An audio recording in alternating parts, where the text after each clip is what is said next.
an outgoing and vivacious mother. Everybody that met her loved her.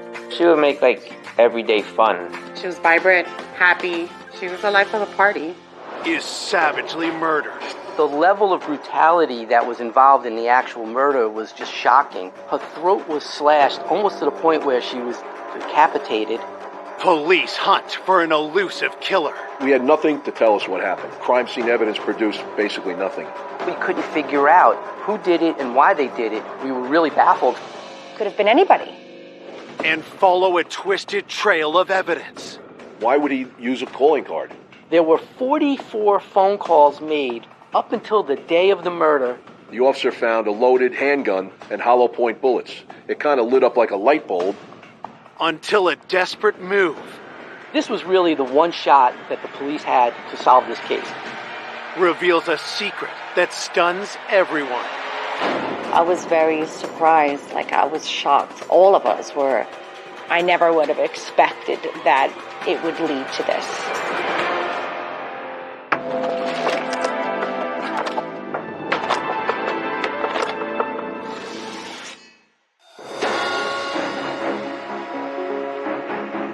At 10:27 p.m. on a cold Tuesday in January 2003, Ramapo Police Dispatch receives an emergency call. Ramapo 911. My neighbor just ran in my house and said his wife is on the floor in the house.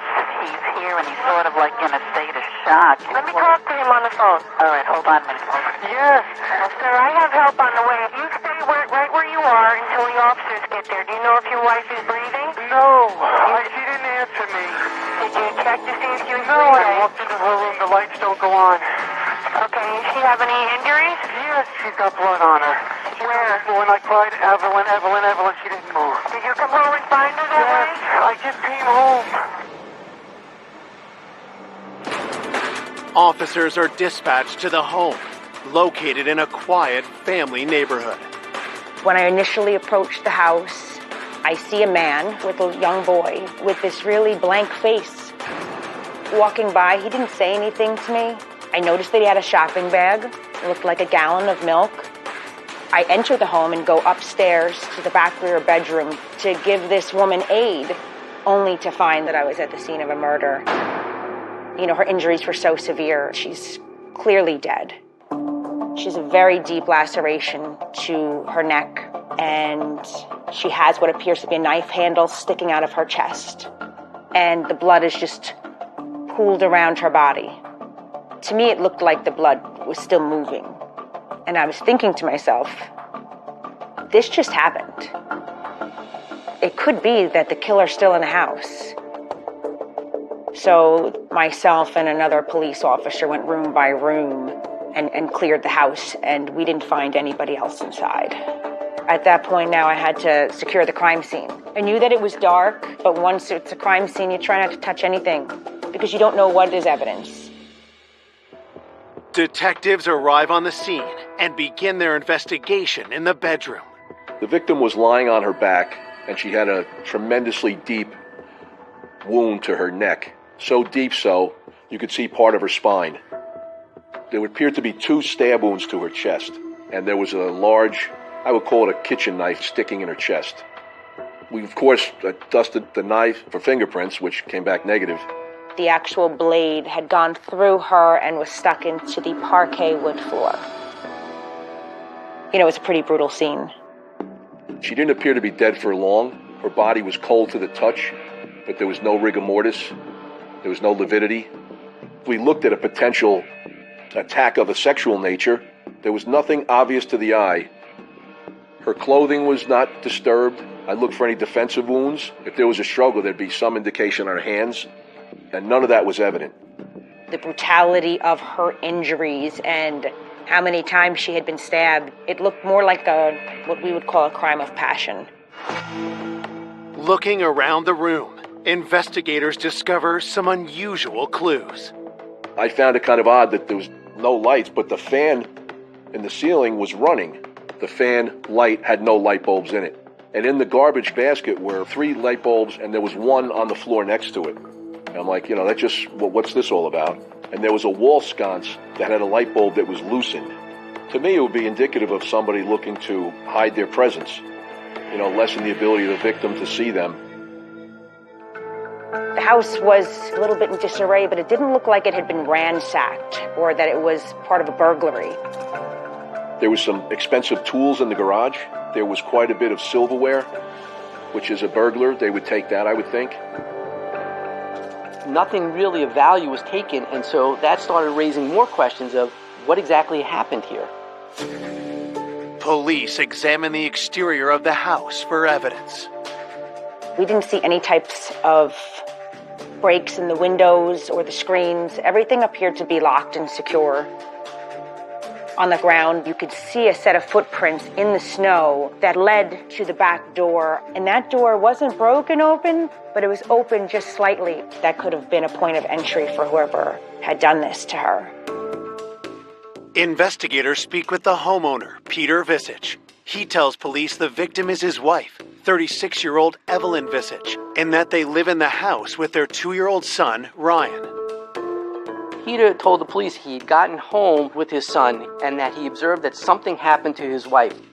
When the police spoke to Peter and explained to him what exactly happened to his wife, Evelyn, it was a strange reaction. He just sort of had a very stale face. That was something that was odd to me, but it certainly didn't point any fingers at him. There was no blood and nothing in his hands or on him or on his clothes that would indicate that he had been part of the murder. While Peter is taken to headquarters to make a statement, Ryan is looked after by his grandparents. At the crime scene, investigators continue to look for any clues to who has killed Evelyn Visich. In these early stages, you don't really know the victim, and so now you have to start thinking, who would do that, and what was the reason for this brutality that was leveled against this victim? Born to a single mother in Lares, Puerto Rico in 1966, Evelyn grew up determined to escape her humble childhood. She came to this country from Puerto Rico when she was 19 to live the American dream. Evelyn landed a job at a large home improvement store in Paramus, New Jersey, where she made an immediate impression. Evelyn was a great employee. She had such a good work ethic. Everybody loved her. She was vibrant, positive. You could hear Evelyn from a mile away. She was always happy. She loved her music. She was passionate about dancing. She was a proud Latina. She was beautiful inside and out. Such a giving person. She was very kind. Evelyn started dating Peter after they met at the store. Peter used to shop there with his father. He was very quiet, very polite, family-oriented. He seemed like a good guy. Someone that she could see building a family with. That was her dream. Peter and Evelyn married and soon welcomed their son Ryan into the family. Ryan was her world. Everyone knew she had a son, and everyone knew how much she loved her son. After 4 years of marriage, the couple's relationship deteriorated, and Evelyn filed for divorce. Things started to go wrong. They were just very disconnected. But she wanted Peter to be a part of Ryan's life while they figured out their divorce and custody agreement. But Evelyn was killed before the divorce was finalized, raising police suspicions due to the nature of her murder. The ferocity, the level of violence, you would think somebody really had an axe to grind, someone that's personally involved with the victim. You looked at the nature of the crime, it suggested that it was somebody doing this for a reason. You have a couple who are going through a divorce. In these types of cases, you're going to look at the husband. Coming up, police discover additional suspects. We learned that he had been with Evelyn the night of the murder. Maybe they were having a domestic argument, a dispute. And unearth hidden evidence. Evelyn had secretly audio taped some of the arguments and fights that they had been having. But just as the investigation falters, maybe he wasn't the one who actually did the murder because it just doesn't make sense. Was there a piece of the puzzle that we weren't seeing? A new face blows the case wide open. He's perspiring heavily. I could see the vein in his neck beating. And I said to him, I don't want to hear what you have to say. I already know what happened, and I'm going to prove it.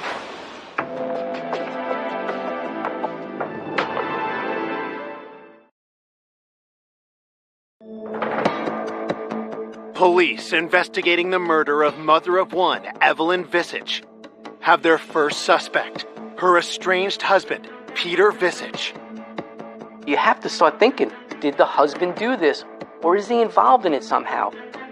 Peter mentioned that his relationship with Evelyn was troubling to him because they were in a different place. He wanted her to stay home. She wanted to work.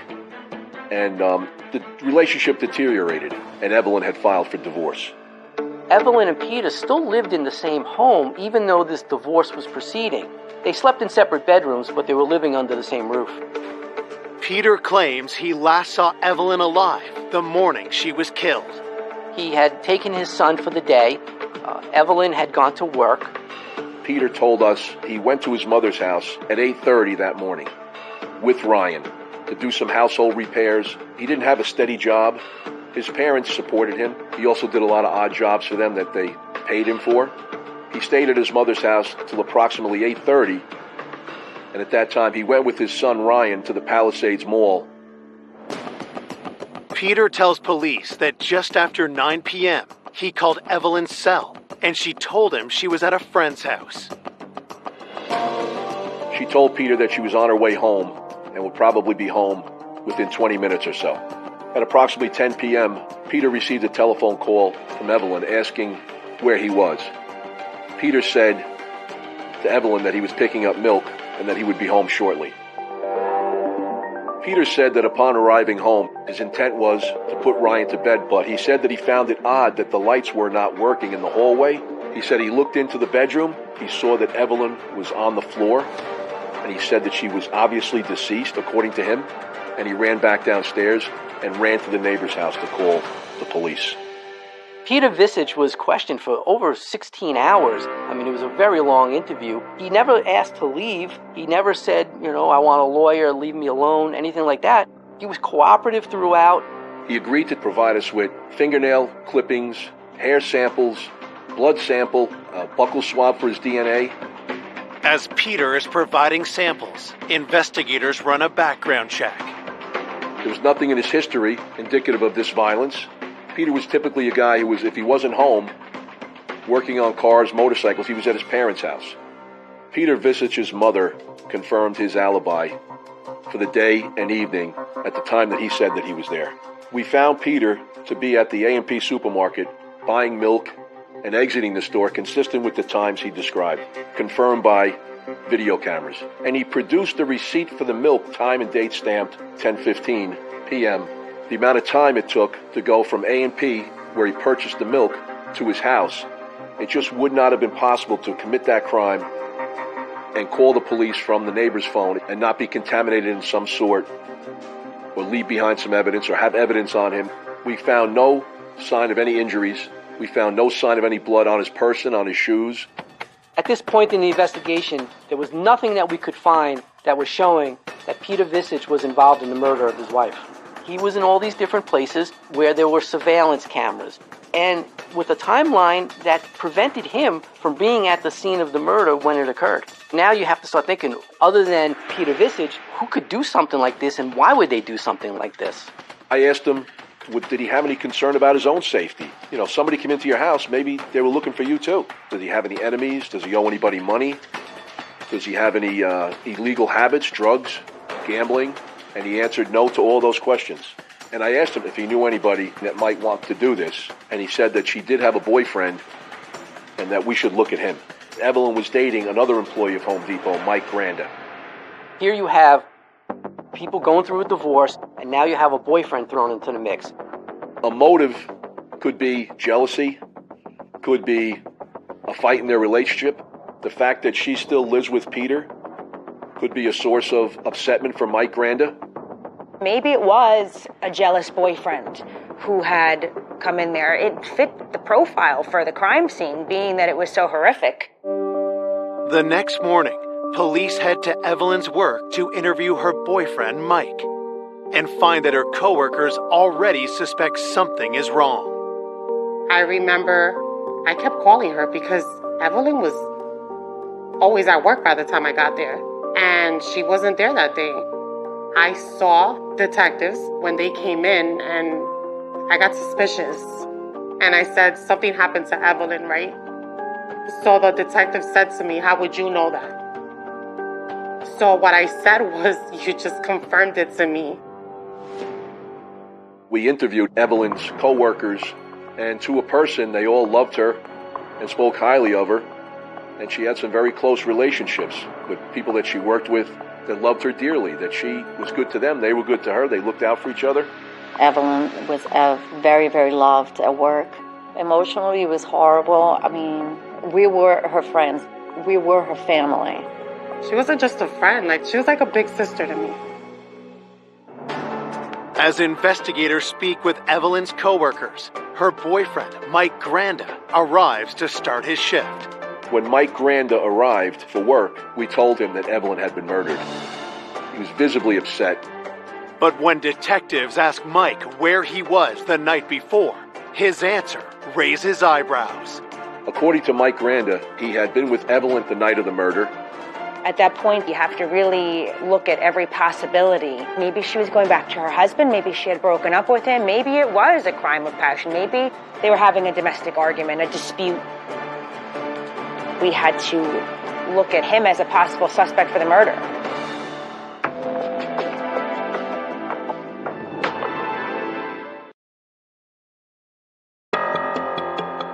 Police hunting the killer of Evelyn Visage are focusing in on the man she was dating while in the throes of divorcing her husband. We did look at Evelyn's boyfriend, Mike Granda. There could be a source of jealousy based on the fact that she still lives with her husband during this process, so he has to be looked at. Detectives bring the 28-year-old to the station for questioning. When Michael Granda was interviewed, we asked him to describe their relationship. He said initially they were just friends, but as time went on, they became romantically involved and began dating. Investigators press Mike for details on the night that Evelyn was killed. According to Mike Granda, Evelyn and he had left Home Depot at approximately 3 p.m.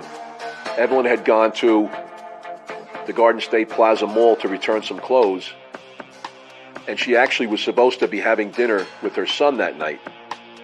But Peter called Evelyn and said, I'm going to my mother's house with the baby. So Evelyn called Michael saying that she was free, so she went from the shopping mall to Michael Granda's house in West New York, New Jersey. Mike claims he and Evelyn had dinner. Around 9 p.m., Peter called to say he was on his way back with Ryan, after which Evelyn decided to head home to see her son. Michael Granda's house is approximately a 40-minute drive to the Visage house. Michael Granda called her when she was approximately 20 minutes from home when she was on the Garden State Parkway. Approximately 40 minutes after that phone call, Evelyn was being murdered. We asked him to describe his whereabouts. He said that he had stayed home for the rest of the night, watched TV, and went to bed. So there was a window of opportunity where he did not have an alibi that could be corroborated by someone else. We subpoenaed his phone records to try to determine where he was. Michael's cell phone records indicated that his cell phone was in his apartment or very close by his apartment in West New York, New Jersey. If he were to drive from West New York, in all likelihood, he would have to pass through a toll. We subpoenaed toll records, Easy Pass records. We subpoenaed some cameras, video records from some banks in the area looking for his car passing by, and none of that was ever found. So that also led us to believe that he was telling the truth. He actually was in his home at the time that Evelyn was being murdered. I never thought for 1 second that Mike had anything to do with it. Mike really lifted her up on a pedestal. He gave her that support that she needed. Mike made her feel beautiful. Michael was most cooperative. He offered his phone. He offered his laptop computer. He offered samples of his blood, a buccal swab for DNA, hair. He offered everything. He said, please, I know you have to look at me, cross me off the list and find out who did this. It just never even dawned on me that the police would look at me. I just tried to give them as much information as I could. I do remember telling them, like, oh, I know you guys have to suspect me, I told them if they wanted to search my house, they could. If they wanted to search my cars, they could. I was just very focused on trying to be helpful. After the police obtained all of the information from Mike and speaking with him and speaking with others, he was quickly ruled out as a suspect in the murder of Evelyn Visage. And there was just nothing to suggest that Peter Visage was involved. So if you don't believe the husband's involved, you don't believe the boyfriend's involved, you have to look at other individuals that may be involved. At that point, it could have been anybody. You can't make assumptions on who it could be. You have to really look at every possibility. The day after Evelyn's murder, as police consider possible suspects, news of the crime hits the airwaves. The Evelyn Visage murder was newsworthy just because of the area. We're in a small town. We don't have that many murders that it's commonplace. This was a case that really was troubling because you have a woman who was violently, brutally killed, and we couldn't figure out who did it and why they did it. Hoping for a new lead, investigators looked to the autopsy report to learn more about the crime. She had 2 stab wounds in her upper back area. Those were the initial strikes. And then she had a very deep slash wound to her throat. And then there were 2 stab wounds in her upper chest area, powerfully done as indicative by the fact that the knife was stuck in the floor. Based on what the medical examiner described to us, I could only imagine the sheer horror that Evelyn was experiencing. The level of brutality that was involved in the actual murder was just shocking. Her throat was slashed almost to the point where she was decapitated. It was blood-curdling. She must have been scared. Somebody's in her home, she's in her bedroom. Maybe it was a burglary gone bad and she came home and had startled whoever was in her house. We circled back to examining parolees in the area, both New York and New Jersey, sex offenders, people that have committed similar crimes, burglaries gone bad or robberies gone bad. At the time of Evelyn Visage's murder, there was a group of young men who were committing robberies and burglaries in the vicinity, including a Terrence Monk, who lived approximately 5 miles from the Visage residence. I do remember that we were having burglaries in the area, and I remember that we were having home invasions too. The name Terrence Monk, it clicked with me. There were cases, robberies, burglaries, and assaults where Terrence Monk committed violent acts on people that didn't cooperate.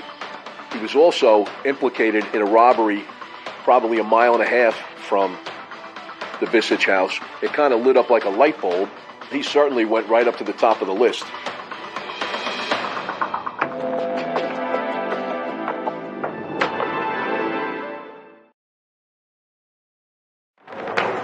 Evelyn Visage was killed in her own bedroom in a frenzied knife attack. And now, police are investigating if a violent local burglar might be responsible. Terrence Monk was a known criminal, and the detectives had been dealing with him for years at that point. We had been investigating him so arduously, and for such a long time, there was not any possibility of cooperation on his behalf. To get the information they need, investigators take a different approach. I utilized a confidential informant to try to determine where Terrence Monk was, and if in fact he was involved in this crime. He described to me where Terrence Monk was at the time that Evelyn was murdered. He told us that Terrence Monk was in Buffalo, New York, and that was substantiated by witness statements and his cell phone records. It's another dead end for detectives. They press the informant for any other information that might help solve the case. This young man was so plugged in the criminal community, so I asked him what the word on the street was. If it was a local guy, chances are, in the criminal community, somebody would have been talking. And he said there's nothing on the street at all. No information about who killed Evelyn Visage. With no other leads, police re-canvass the neighborhood around the Visage home. There was multiple attempts to locate witnesses, and detectives actually went back and conducted a road stop in the area, hoping that somebody may have seen something. Nothing was discovered, and we couldn't gain anything from that. In the village of Chestnut Ridge, it's prohibited to park a vehicle on the street at night. So we also checked to see if any parking tickets had been issued, or any vehicles parked on the street, and there were none found. collectively, between the police and the prosecution, we were really sitting there thinking this may never get solved. While investigators consider their next move, Evelyn's loved ones struggle to accept her loss. I just couldn't believe that she was killed. Evelyn, who was such a loved person by everyone, something like that happened to her. It makes no sense. You know, there's some people that come into your life for a reason, a season, or a lifetime. That's what they say. There was a lot of respect and love there. She would make like everyday fun, always laughing, having a good time. But, you know, that's life. I mean, you have to take every second you get because you never know when it's going to end. Detectives re-interview Evelyn's friends and colleagues, hoping to uncover a tiny detail that leads them to her killer. We did speak to many of Evelyn's friends to find out if she had a lifestyle that was potentially dangerous to her or would expose her to this type of demise. Her life revolved around her being a mother. She had no enemies. Everybody that met her loved her. There was not one person that met her that did not instantly take to her. She was just a really pleasant person to be around all the time, day and night. It was very puzzling. What happened and why was this done? With a violent killer still on the streets, concern spreads through the community. In this area, this little hamlet of Chestnut Ridge, it's just not that kind of an area where you would expect anything like this. People in the community are starting to get fearful. I remember I was living alone, and I certainly had my radar up, and I was very careful coming and going, almost to the point of paranoia. I wasn't going to be a victim. 3 days after Evelyn's murder, detectives receive explosive new information, turning the investigation on its head. Mike Granda came to the Round Pole police station with some personal items of Evelyn Visage's. Amongst those personal items, we found audio tapes and a journal that she wrote in. Detectives immediately recognized the voices on the audio tapes as Evelyn and her husband Peter. Evelyn apparently had secretly audio taped some of the arguments and fights that they had been having. Everything from any money that she spent, taking the car away from her, shutting off her phone. He wanted to be completely in control of Evelyn, so it was in stark contrast to what Peter described to us. The fact that Peter didn't describe any turmoil caused us to have some doubts about how truthful he was being. Evelyn's journal contains even more startling revelations about their divorce. He wanted custody. He was told that he wasn't going to get full custody. And he wanted the sale of the house. So if Evelyn is gone, he's got the child, he's got the sale of the house, and he can move on. When detectives try to follow up with Peter about these revelations, they're met with silence. At this point, Peter had retained an attorney, and we were no longer able to question him. So that again raised some suspicion. We went back and looked harder at Peter, based on the fact that he had the most to gain from Evelyn being dead. With Peter having an ironclad alibi, investigators consider other scenarios. Maybe he wasn't the one who actually did the murder, but you have to wonder if somehow Peter is involved in this, because it just doesn't make sense that anybody else had a reason to do this. The suspicion is enough to get a warrant to search Peter's vehicle.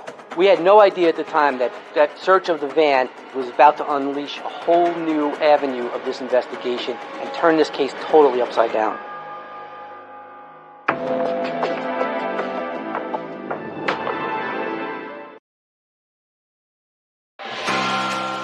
New evidence in the Evelyn Visage homicide investigation has led police to revisit her husband, Peter, as a potential suspect, and they are now searching his vehicle for any trace of incriminating evidence.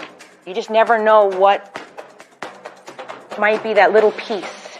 You know, whether it's a hair or a fingerprint or that one bit of DNA might be the break in the case. Desperate for any lead in their investigation, police make a critical discovery. There was an extensive search of Peter's van, and we uncovered in the back pocket of the middle seat of the van $3,700 in cash in a white envelope. In addition to the money that was found, there was a Sprint calling card. This was tremendous evidence that we have just now uncovered. It offered a lot of questions. Why would a person have $3,700 cash? We examined Peter's financial status. At the time, Peter was not very solvent in terms of having any money. Somebody who's, by all accounts, broke, and he's got $3,700 in the back of his van. And of course, we couldn't ask him why, because he had already retained counsel. You have to now start wondering, why does this man have $3,700 in $100 bills left behind in his minivan? It's possible that Peter may have engaged someone to kill Evelyn, and that money was going to be used to pay off the final payment. Furthest thing from my mind was that a hitman could have been hired. That's really very rare in real life. Let's look at his bank accounts, his credit card statements, things like that, as far as getting any solid evidence he was involved in this. We went back and looked harder at Peter's bank accounts, stock market, anything like that, in an effort to see if he had taken any money out to try to pay somebody to maybe do this. And nothing was found to be out of the ordinary or even considered to be like a payoff. Finding no evidence Peter paid to have Evelyn killed, detectives focus on the other item found in his van. Why would he use a calling card? Most folks, unless you don't have a cell phone or don't have a landline, don't have the necessity for a calling card. And Peter had a cell phone. He had a home phone. So we subpoenaed the records for that calling card. There were 44 phone calls made from that prepaid phone card records beginning in November of 2002 up until the day of the murder in January of 2003. Of 44 calls made on that card, almost all of them were made to an individual named Frank Thon. The name is new to detectives, but when they run it through the police database, they make a telling discovery. Police learned that Frank Thon was currently, at the time, in jail in the state of New Jersey. This is a man who's been arrested numerous times, assaults, violent assaults. His most recent arrest was for driving while intoxicated. The officer found a loaded handgun underneath the armrest of the truck and hollow point bullets. At the time of the murder, he was on intensive supervised parole. Shortly after the Visage homicide, Frank Thon turned himself in to serve a year in the county jail. Could there be an innocent explanation why Peter called a known violent criminal for months leading up to the murder, only to stop the day Evelyn was killed? We subpoenaed Frank Thon's phone records. Analyzing his phone records, we found that he was in the vicinity of the Visage home on January 6th, the day before the murder, and on January 7th, the day of the murder. Then it became really evident to us that he was involved in this. So now things are starting to click. We were able to secure a search warrant to search Frank Thon's apartment. And one of the things that the police recovered was a computer. Upon forensic investigation of that computer, we found that Frank Thon had searched directions from his apartment to the Visage home. The evidence is compelling, but investigators need something more concrete to lay charges. Based on the evidence that we had, it still was a very weak case. We don't have any forensic evidence that would connect him to the murder of Evelyn Visage. You need the probable cause. You need the connection to prove your case and to actually have it stick. With little else to go on, detectives make a bold decision. We had no other option other than to go at Frank Thon. We knew our case would depend upon Frank Thon making a confession. This was really the one shot that the police had to solve this case. It was a huge gamble because if he decided to ask for a lawyer, they could not question him anymore. If he denied it, they were stuck with what he had to say. Police can only hope that Frank reveals the truth of whether Peter was involved in the murder. We don't have a case against Peter. We're getting closer to figuring out maybe what occurred, but again, it doesn't prove that Peter Visage had any relationship to this murder. We had nothing other than just the fact that Peter is calling Frank Thon. This case is going to rise and fall, whether we succeed or not with an interview. investigators head to the county jail to confront the hardened criminal. I specifically requested a small room where we could have the table against the wall, and we deliberately set that room up to increase Frank Thon's anxiety. We had lawyer boxes with Evelyn Visich's name on the boxes. We had maps with pins in them. The small office was full of, as I call it, a number of props.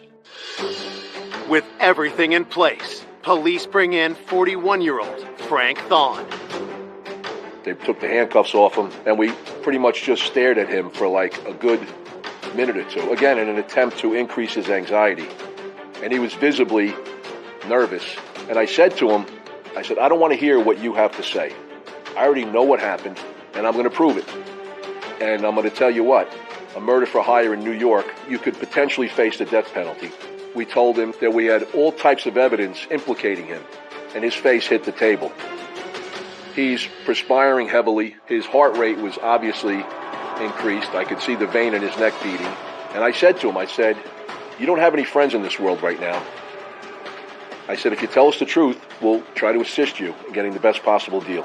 There was a long pause. He took a big sigh, and then he began to tell us what happened.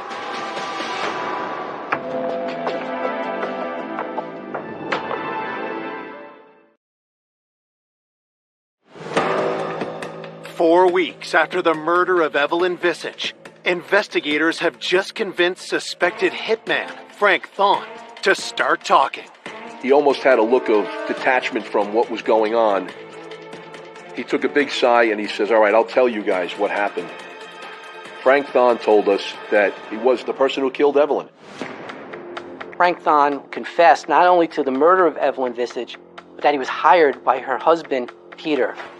I really was surprised after everything was said and done, after all of the investigative leads, that it all came back to Peter. Frank tells detectives that he was introduced to Peter 3 months ago through a mutual acquaintance. Peter asked this gentleman if he knew of anybody that could take care of his wife. Frank Thon requested $10,000 cash, with $5,000 being paid up front. We later learned that Peter obtained money from a friend of a friend on a loan. A short time after that, Peter Visich met Frank Thon at a pizzeria where Peter gave Frank the down payment of $5,000 cash. I looked at the money found in the van as this could have been the final payment.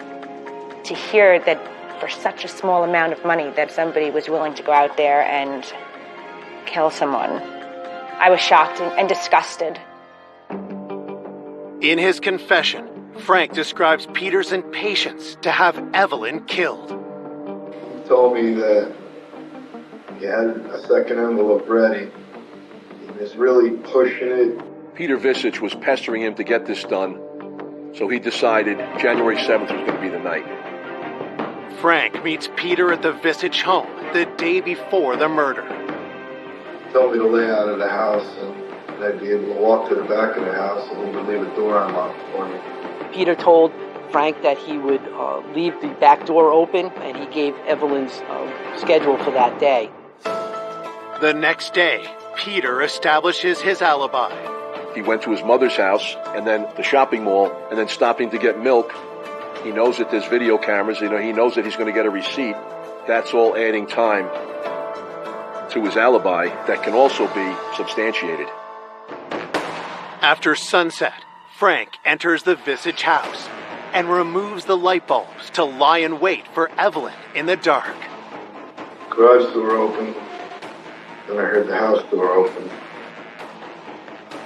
Then I heard her coming up the stairs, and that's when I came out of the room. He had a gun. He pushed her into the bedroom, had her kneel on the bed, and he told her he was merely here to do a robbery and he wasn't going to hurt her. He said he then took a knife that he had brought with him and stabbed her twice in the back. She dropped to her knees from the bed. She slid down. And yeah, what do you do? I took her by the forehead from behind her. Yeah.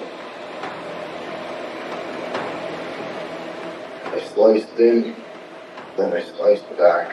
I heard the blade scratch the bone. I recognized the sound. She dropped immediately to my right on the floor. I heard the air leaving her body. I stabbed her 2 or 3 more times in the chest. Do you leave the knife behind? Yes, I did. Where'd you leave it? Stuck in the chest. Frank Thon was the instrument of Evelyn's death. But Peter Visich brought that instrument into his own home. On Valentine's Day, 2003, a warrant was issued for the arrest of Peter Visich. Police rush to take Peter into custody. I said, Peter, I have very good news for you. He said, what's that? He was somewhat befuddled. I said, we found out who killed your wife. And he became like almost giggly. He's like, really, who? I said, you did, expletive. You're under arrest. It angers me and it pains me to think that the person that she married was the one that did that to her. It's shocking. It's sad. I was very surprised. Like, I was shocked. All of us were. He went through this elaborate murder, and I just thought, like, how pathetic are you as a person? Frank Thon pleads guilty for his role in the murder of Evelyn. In exchange for his cooperation, he was promised a sentence of 20 years to life if he testified truthfully at the trial of Peter Visich. In November of 2003, in front of a packed courtroom, Peter stands trial for plotting to murder Evelyn. Evelyn's friends and family were throughout the trial present. They had to endure really gut-wrenching testimony, particularly when Frank Thon testified. He said that he told her at the end, I'm going to put you out of your misery. And your husband was the one that hired me. She was just in shock. Peter Visich never takes the stand during the 8-day trial. He showed no emotion the whole entire trial. I would look at him and then just think to myself, like, why you had to get to that point? Why did you do it? After hearing the evidence, the jury deliberates for only 3 hours. The jurors announced that they did have a unanimous verdict, guilty on each and every count, including murder in the first degree, which carried a life without parole sentence. We all screamed. We were relieved, and we felt like justice had been served, although it was bittersweet. It's just so hard to comprehend why. Now the child doesn't have a mom or dad. What he did to Ryan is just as unforgivable as what he did to Evelyn, because he deprived Ryan of one of the most incredible human beings I've ever met in my life. I've never met anyone like Evelyn. For those closest to Evelyn, she remains alive in their hearts. Evelyn is still here with us. She's still in our spirit. She was full of love. She was full of life. She was the life of the party. She was always happy. And if you weren't happy next to her, she would have made you happy. She was a good soul. She was a good person. She will always be missed.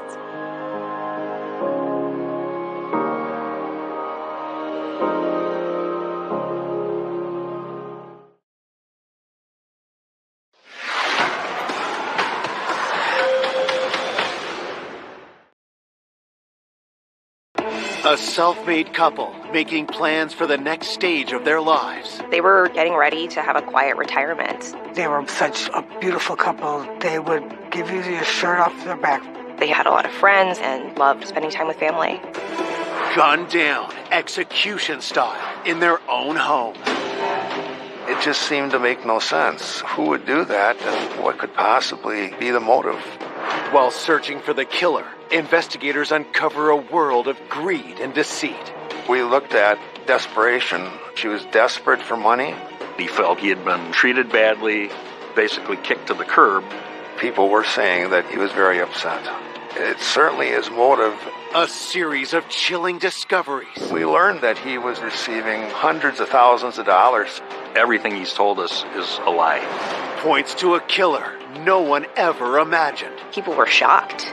It shows what a messed up psyche he's got.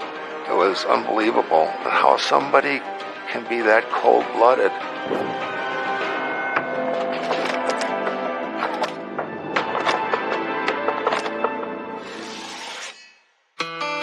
On the outskirts of La Crosse, Wisconsin, lies the prestigious neighborhood of Berry Mills. In early spring of 2010, this quiet community is rocked by a disturbing 911 call. 911, what is the address today?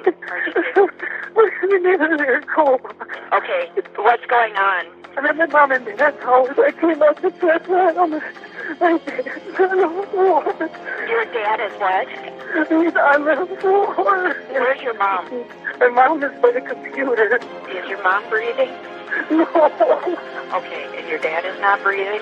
No. Okay, all right. Police race to the scene. First responding officers lead 40-year-old Eric Cola away from his deceased parents' home, while detectives head inside. We could see that there was a male lying on the kitchen floor.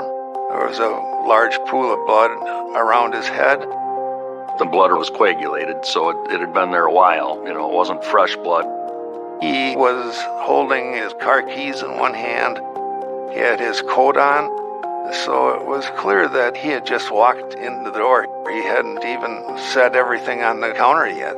As I viewed the male victim, the wound appeared to be a gunshot. It was near the temple of his head.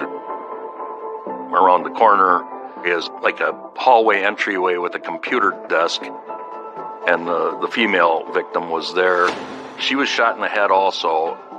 Her hands are on the keyboard, and so you could see that she had been typing before she was shot. What she was typing didn't appear to be significant, but it made us believe that she had no idea that someone was behind her going to shoot her. It appeared that they ambushed them. The victims are identified as 68-year-old Dennis Cola and his wife, 65-year-old Myrna. As investigators examine the scene, they make note of other telling details. We didn't know if it was a single killer or more than one person, but you would expect more disturbance if there were more than one, or that they would have overpowered the victims, and that didn't seem to have happened. With Myrna sitting at the computer comfortably, it led us to wonder if she was the first to be killed. And her husband, Dennis, came home, and he was the second one shot. There was the smell of decomposition. At that point, we weren't sure how many days earlier they were killed, but we needed to get information pretty quickly. Detectives find no sign of forced entry and no indication of any kind of struggle. The crime lab comes in. They collect fingerprints and DNA and the computer for analysis. We went upstairs and we noticed in the one bedroom there was a dresser that was disturbed, and it appeared that it had been ransacked. What was unusual about it was the person started at the top and worked their way down with the chest of drawers. But if you did it that way, you wouldn't be able to see what was in the drawer below it. This looked like someone was trying to make it look like a burglary, but nothing seemed to be missing. And there were many other valuables in the house, including Myrna's purse, and Dennis' wallet was still in his back pocket. It looked like this was staged, quite frankly. While investigators continue searching for clues, they find what could be a key piece of evidence. The bedroom had a .22 rifle in the closet. There's also a box of .22 shells on a shelf that had been moved and partially opened. That was very possibly the gun that was used in the homicides. So the gun is sent to the crime lab for an analysis.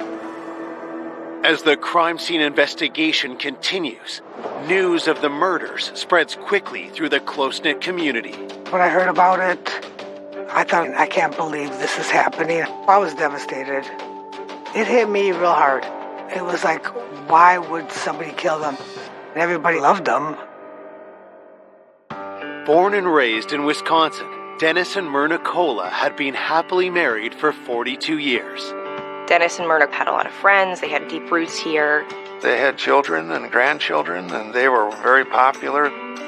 I didn't hear of anyone that had anything bad to say about either one of them. From humble beginnings, Dennis rose to become a successful businessman. Dennis had graduated as a pharmacist, and he had owned a number of pharmacies and businesses throughout the years in different locations. I worked with him for 2 years.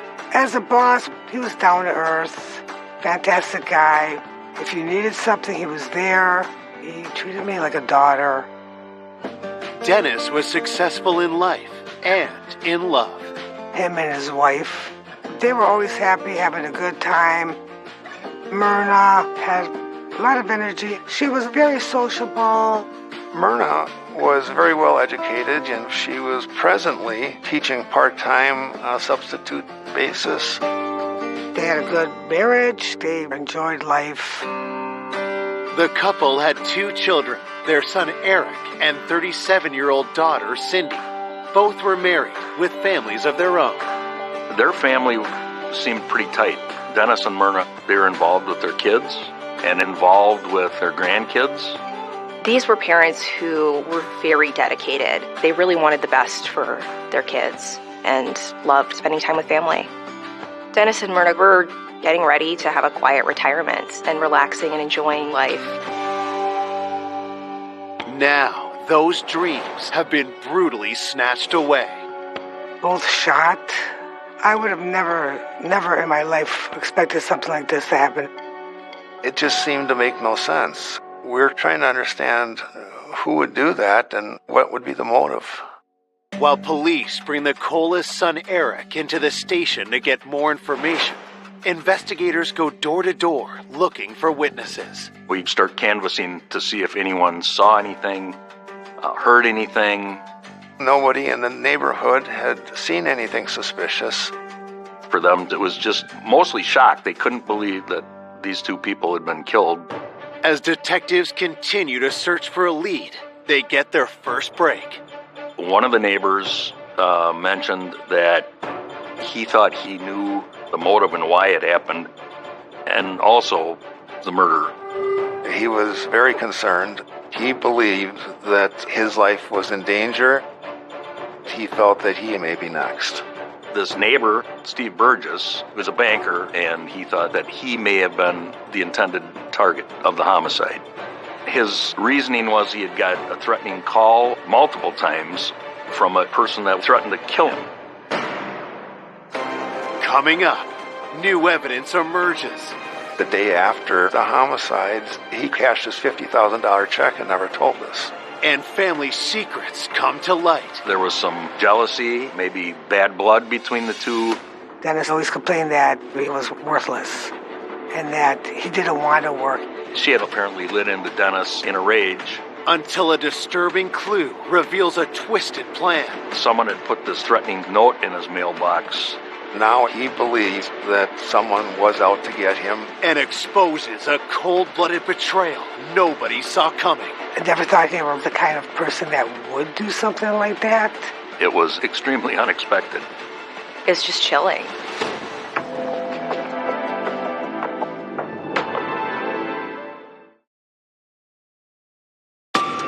Grandparents Myrna and Dennis Kola have been brutally executed in their own home.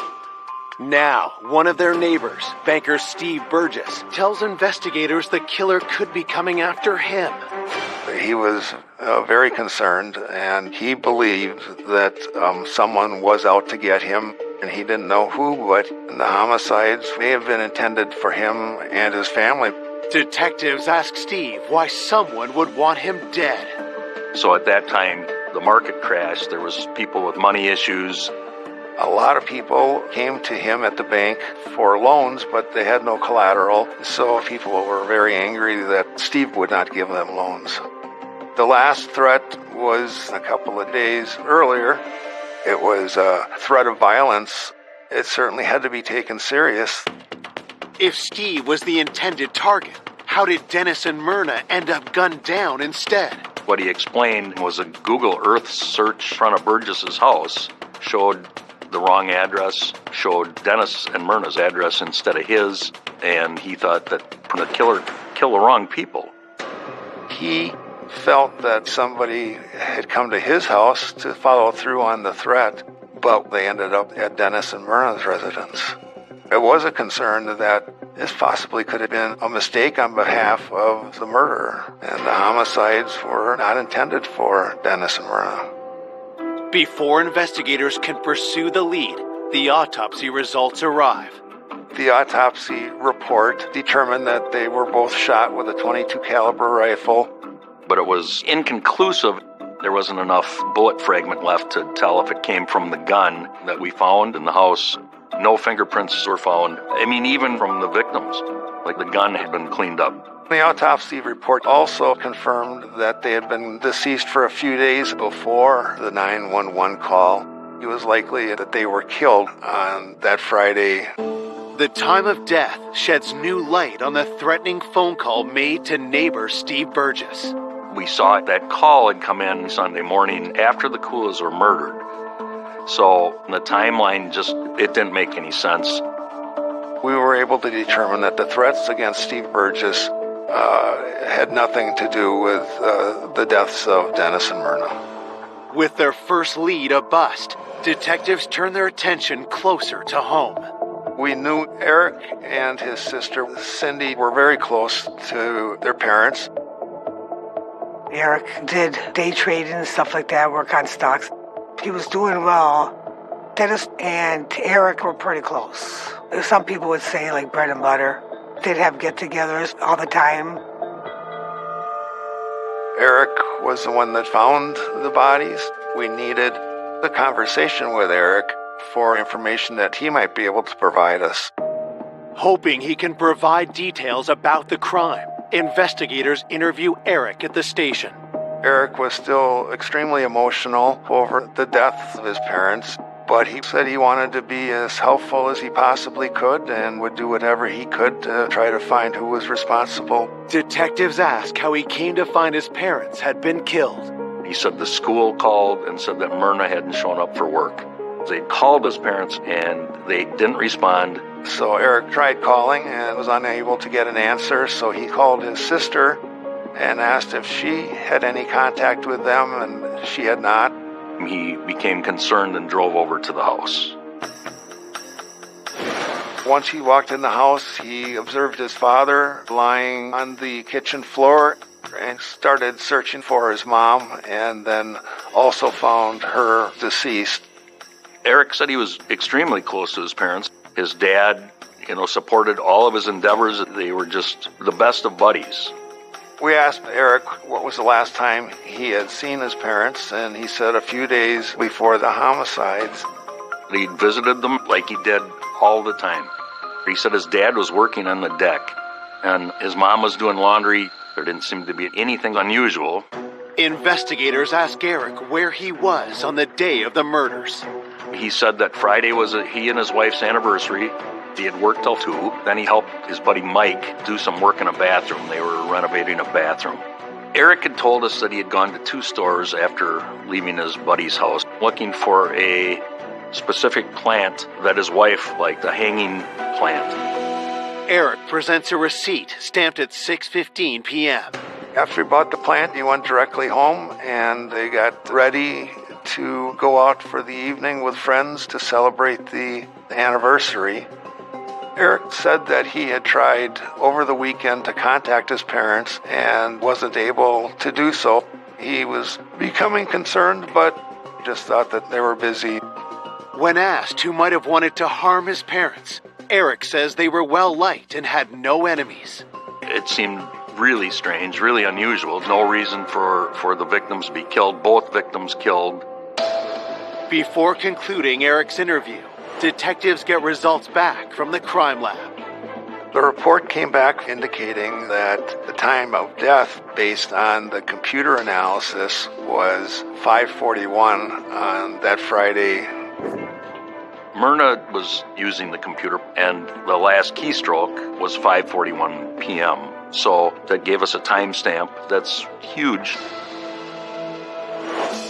With the keystroke data, detectives verify Eric's alibi. We spoke to his friend Mike, and Mike said yes, Eric was here until about 5:30 when he left. And he was going to go to the store. So he basically confirmed what Eric was telling us was correct. The receipt, combined with what his friend Mike said, it appeared that there wasn't enough time for Eric to commit the crime. Also, it just seemed very unlikely that someone who loved his mother and father very much could be involved in something like this. Before Eric leaves the police station, he remembers crucial information that takes detectives by surprise. Eric had told us that his sister Cindy and her husband Pat were being financially supported by Dennis and Myrna, and that their dad, Dennis, told Cindy they were getting cut off financially. The Friday morning of the homicides, Cindy had called Dennis. Dennis let her know that there was not going to be any more money. She became very upset. Had there been an argument over money leading Cindy to kill? That's extremely unexpected, but she did have motive, so you start looking at Cindy as a suspect.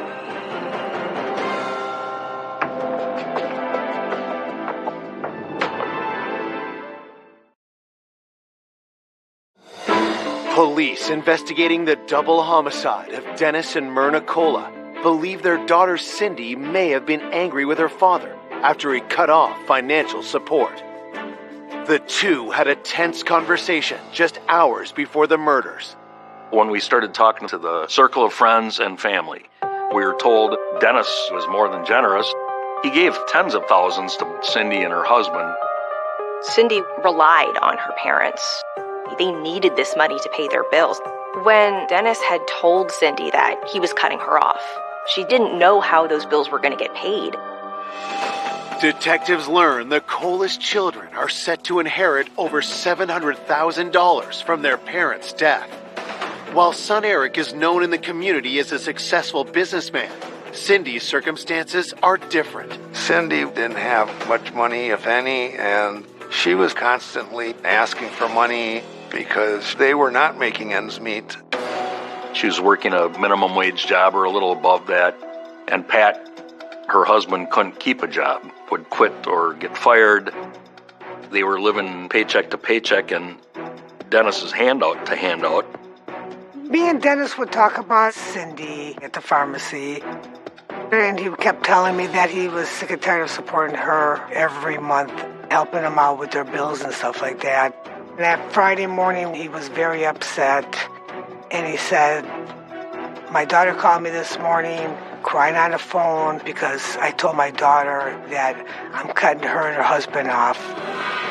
When she would get upset, she would get just extreme, over-the-top emotions. Cindy hearing that the cash cow was being butchered would be a reason for her to now go off the rails, and it went from bad to worse. Cindy became a strong suspect. Police bring Cindy into the station for questioning. Cindy appeared broke up over the deaths of her parents, but she really laid out the family dynamic. Her parents had considered her the black sheep of the family. She said that she didn't believe her parents cared about her like they cared about Eric, and she was upset with how they treated her.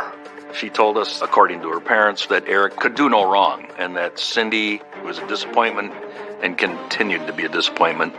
But Cindy denied that she had anything to do with her parents' death, even though there was this friction between them.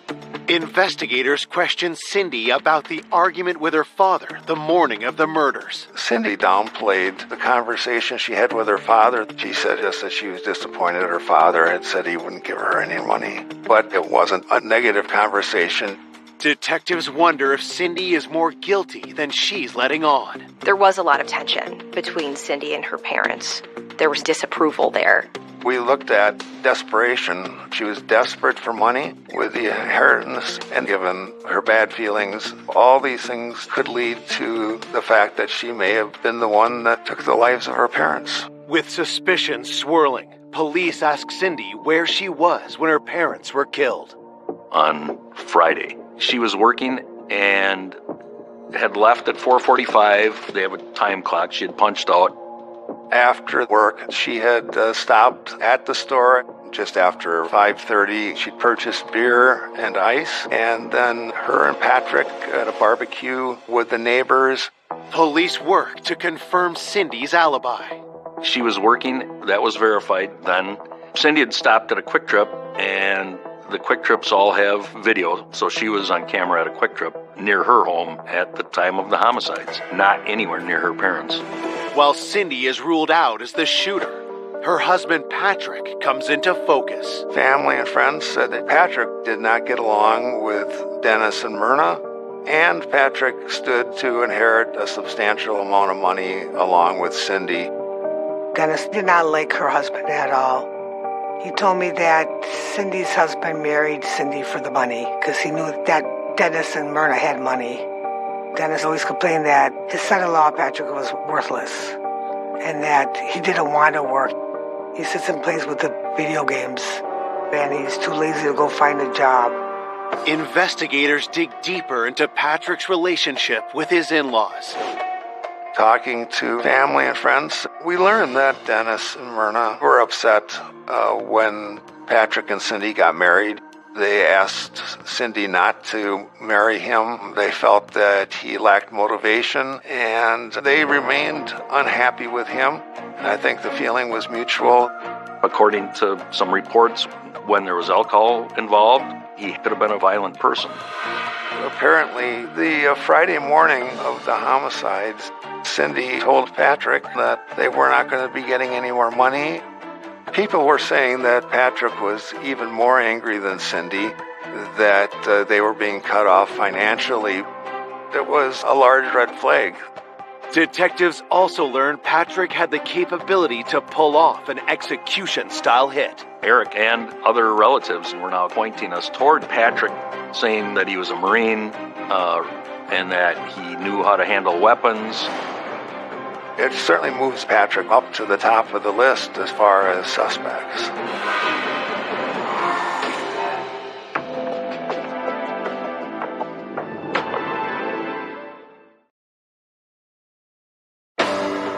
Police hunting the killer of Dennis and Myrna Cola believe their son-in-law, Patrick Cowell, has motive for murder. Patrick was a great interest to us because he did not get along with Dennis and Myrna, and he stood to inherit a lot of money, so it certainly is motive. And Patrick was in the Marine Corps, so he would be an expert marksman. When I heard that the police are starting to question him, I thought maybe after Dennis mentioned cutting them off, that might have triggered his son-in-law to kill them both. At the police station, detectives confront Patrick about his relationship with his in-laws. Patrick said that he was not popular in that family, that he was not comfortable with them. They weren't comfortable with him. There was kind of a cold relationship. He knew from Cindy that they were being cut off from Dennis and Myrna. He wasn't happy about it, but he denied having any involvement in the homicides. Investigators pressed Patrick about where he was at the time of the murders. He was without a job at the time, and basically he spent most of his day on the sofa with Xbox. We asked if he had any guns in the house, and he agreed that he did. We asked if he would turn those over to us, and he said he would. As detectives wrap up their interview with Patrick, patrol officers are dispatched to collect the gun and gaming console, which are then sent on to the crime lab. The gun had been analyzed and, in fact, was eliminated as the weapon used to kill Dennis and Myrna. Also, we were able to prove through the crime lab that he was on the Xbox at the time he said he was, and so that eliminated him because he was home at the time that Dennis and Myrna were killed. With Patrick ruled out, police are left scrambling for new suspects. The unsolved homicides leave the community on edge. When a crime like this happens in a small town, like Berry Mills, there's a lot of pressure on law enforcement to get it solved. People want answers. These aren't strangers to them. These are people they know. People in that neighborhood were fearful. You know, the closer you are to something like that, the more concerned you are. We were kind of scared for our lives because we didn't know why something like this would happen. Looking for new leads, investigators dig into Dennis's business connections and the wealthy pharmacist's other ventures around town. Dennis had a nephew, Nick Herring, who was promised a business from Dennis. They were going to open a car dealership together and actually did. What we understood was that Nick was very familiar with running car dealerships and had done a good job. Business was good, but then Dennis changed the deal. As the dealership was up and running, Dennis brought Eric, his son, in to start running it with Nick, and there was some jealousy, maybe bad blood between the two. Nick was like complaining all the time, so Dennis had to go help out with the business. Dennis said they could not get along together, and he ended up buying Nick out. At that point, Nick was quite unhappy, and there was some falling out. Tension mounted until Dennis sold the business, leaving Nick resentful. Nick lost a pretty substantial amount of money, so he would certainly have reason to be upset. Could Nick have harbored a deadly desire for revenge? Police bring him into the station for questioning. We spoke to Nick Herring, and he admitted that the relationship had soured. Nick had said that Dennis had given him too low amount for the business and that he got cheated out of some profit. Nick felt that he had been treated badly, basically kicked to the curb by his uncle. Despite the bad blood, Nick insists he's not involved in the murders. Nick said that it was in the past that he had started his own car dealership. He was successful, and that although it was upsetting, he wouldn't hold a grudge, and he had no reason to kill Dennis and Myrna. Nick said that he had worked until about 5:30. Then he had picked up his girlfriend, and they'd gone out to the tavern. We were able to confirm that he was at work all day, and then the bartender where they were at could confirm that he and his girlfriend had spent the evening. And so we were able to eliminate him. Having ruled out yet another suspect, the investigation into the Cola murders hits a roadblock. It was very disturbing because it just seemed to make no sense. Here's a couple that are a retirement age, had long, successful careers. For someone to come in and just murder them, it's senseless. We were still trying to understand who would do that and what would be the motive. 1 week after the murders, police receive news that jolts the investigation back to life. We get a call that a patrol car is being sent out to Eric Kula's residence for a suspicious item in the mailbox. Eric said that he had got a threatening letter. He was now extremely concerned that he was going to get killed.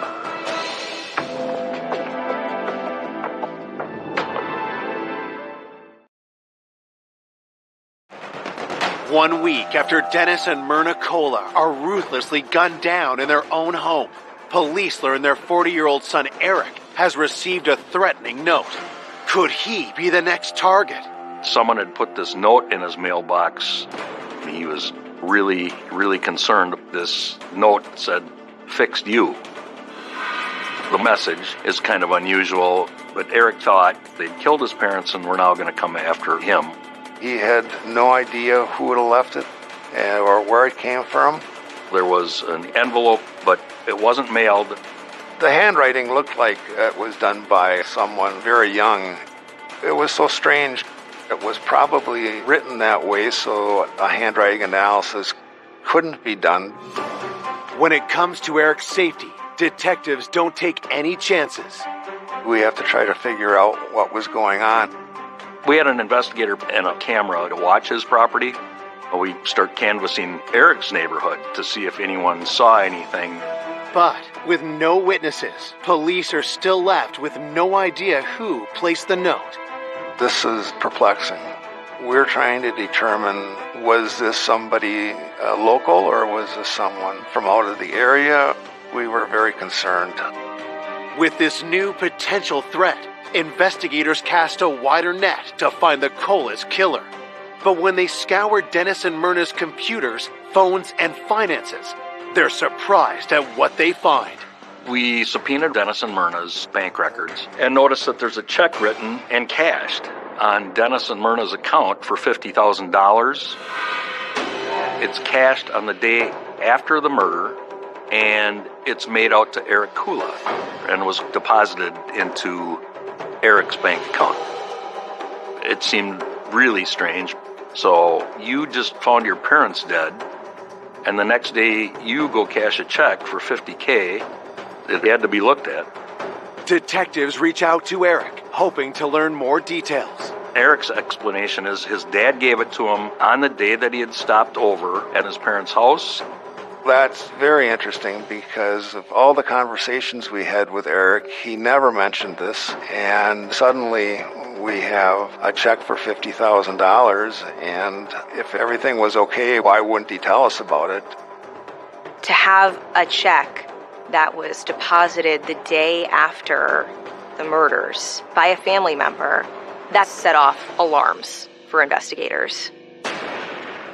After we find that check, we look for other checks. We used a forensic accountant to review Eric's finances because it was quite complicated with the day trading that he was involved in. When the accountant went through it with us and explained what we were looking at, I think we almost fell off our chairs because we had no idea that this was what was going on. He told everybody that he was extremely successful with his day trading, but Eric was broke. He was day trading, but it was a myth as far as making profit. The person looking at his financials basically called BS. She told us this guy's worth nothing. He's worth about $2,000 total. He was blowing smoke.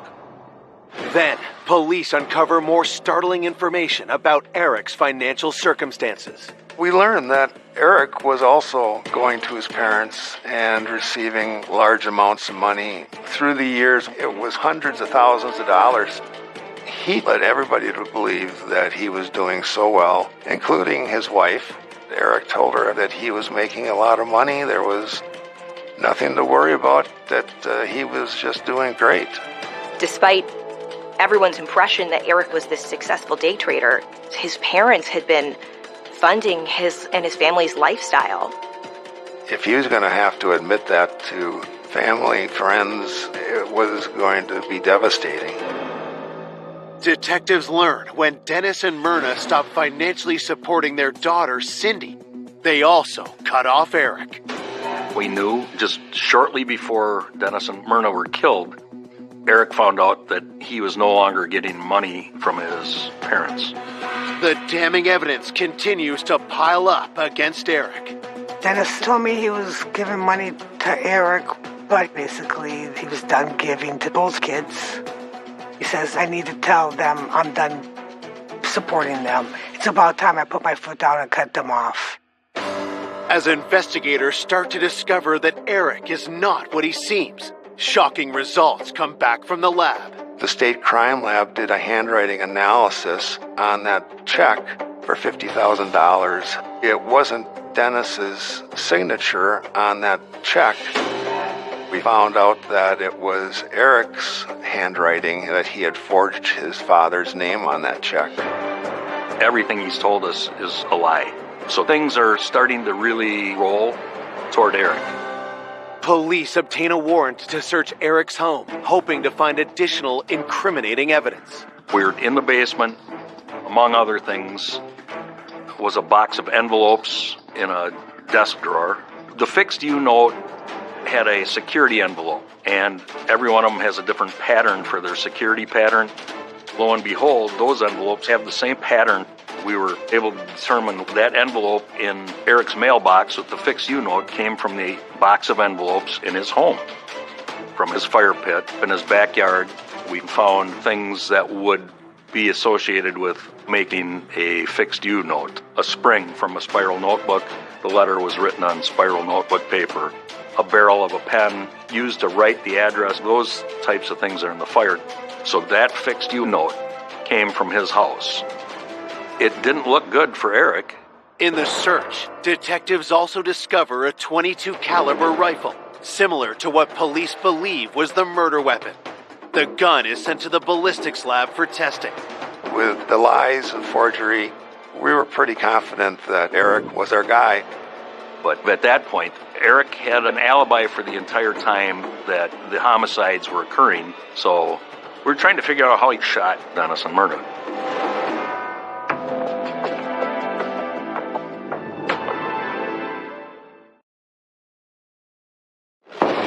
Detectives investigating the double homicide of Dennis and Myrna Cola suspect the couple's own son, 40-year-old Eric, is the killer. But they need hard evidence to lay charges. We went out and started re-interviewing witnesses and reviewing all the evidence that we had. As detectives try to learn more details about Eric's connection to the crime, the ballistics results come back.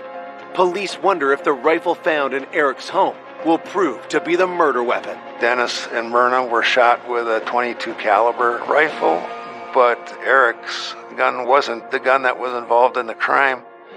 Undeterred, detectives recheck Eric's alibi for when his parents were being murdered. The time of death, based on the computer analysis, was 5:41 on that Friday. Prior to the homicide, Eric said that he'd helped his buddy Mike renovating a bathroom. When we originally talked to Mike, he said that Eric had left his house about 5:30, but when we re-interviewed him, he said it's very possible it could have been earlier. Once Mike's story changed, we really thought that we were heading in the right direction. Investigators take a closer look at Eric's timeline. Eric had told us that he had gone to 2 stores after leaving his buddy's house to get a specific plant for his wife. At the time of the homicide, he had stopped at the first store, and that store didn't have it, so he had to go to the other store, got the plant, and produced a receipt. Eric's receipt is stamped 6:15 p.m. The second store is located only 10 minutes from the Cola's residence. But where was Eric at 5:41 when his parents were being shot? We checked with the garden center, the first one he went to, and they had plenty of those plants on the day and time that Eric said that they didn't have any. We also reviewed video footage, and he's not there, nor is his vehicle seen coming or leaving the parking lot. So there was a window of opportunity for Eric to commit the murders. He had no alibi for the time that the computer showed that Myrna was shot. With Eric's alibi torn apart, detectives bring him in for another interview. They begin by confronting Eric about forging the $50,000 check.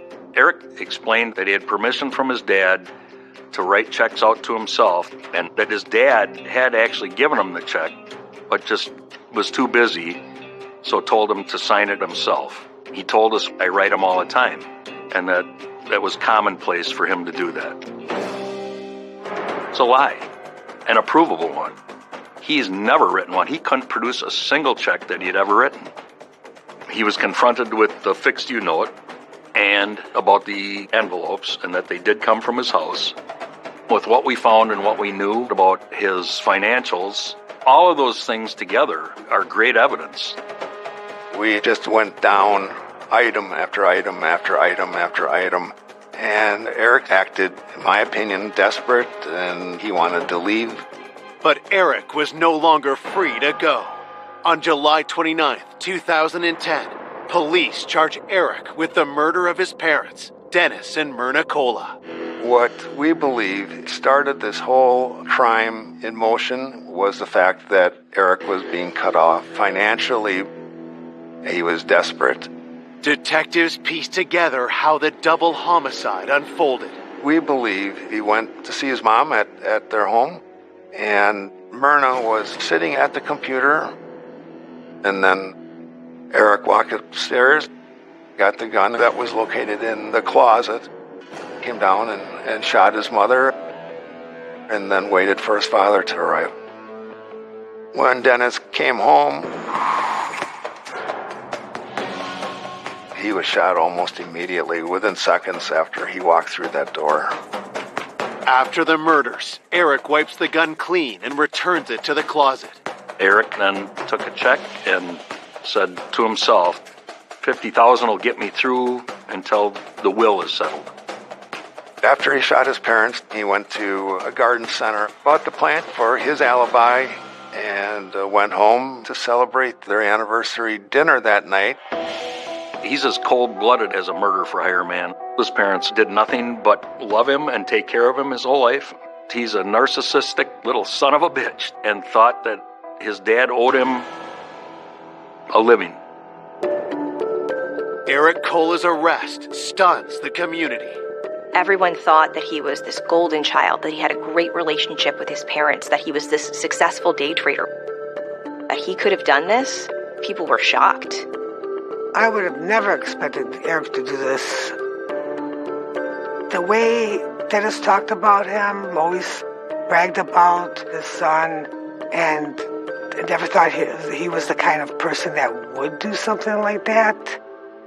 In June 2012, 2 years after Dennis and Myrna Cola were killed, a jury finds their son Eric guilty of intentional murder.